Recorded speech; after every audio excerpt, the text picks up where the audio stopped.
Si le livre d'Esther, qui ne fait pas même mention de Dieu, se trouve dans la Bible, c'est qu'il renferme dissimulé dans la trame du récit des vérités spirituelles de première importance. Nous ne sommes peut-être pas habitués à voir dans les personnages mentionnés les types dont il est fait mention, mais si nous relisons le livre entier à cette lumière, nous n'aurons pas de peine à reconnaître Dieu dans l'autorité royale représentée par Assuérus, Jésus-Christ dans Mardoché, Satan dans Aman, l'Église professante dans Vashti et les vainqueurs dans Esther. D'autre part, nous verrons alors notre vie spirituelle s'orienter vers de nouvelles perspectives. Remarquons dans cette histoire que c'est à cause du faible niveau de sa vie spirituelle que le peuple de Dieu est en captivité.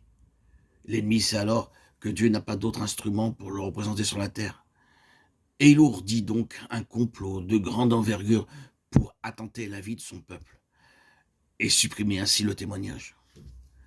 La vie du peuple de Dieu est en danger et à moins d'une intervention divine, ses jours sont comptés. Et il y a quelqu'un qui est infiniment préoccupé de cette tragique situation. C'est celui qui n'a jamais voulu fléchir les genoux devant l'ennemi.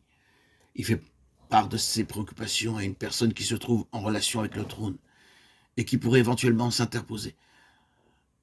Ce qu'il lui dit revient en substance à ceci: c'est toi qui es responsable de la suite des événements. Il s'agit bien sûr de Esther. Qui est Esther?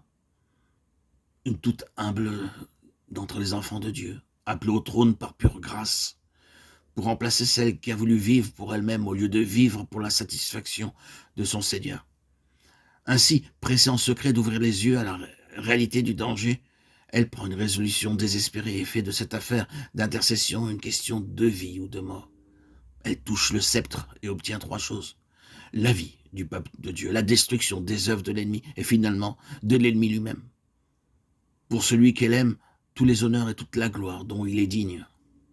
Est-ce donc Dieu qui élève Satan comme Assuérus éleva Aman?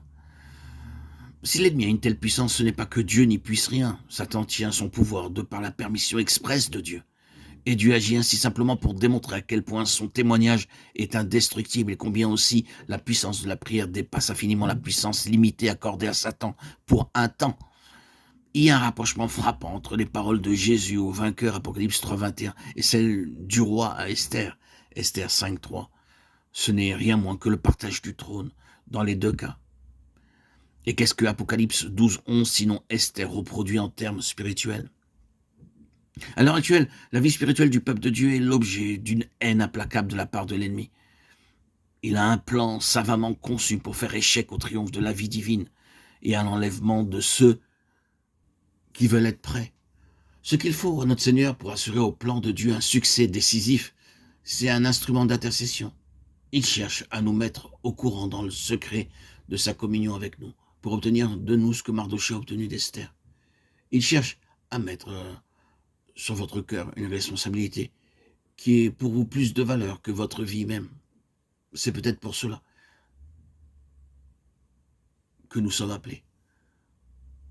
Sommes-nous prêts à risquer notre vie pour la vie du peuple de Dieu?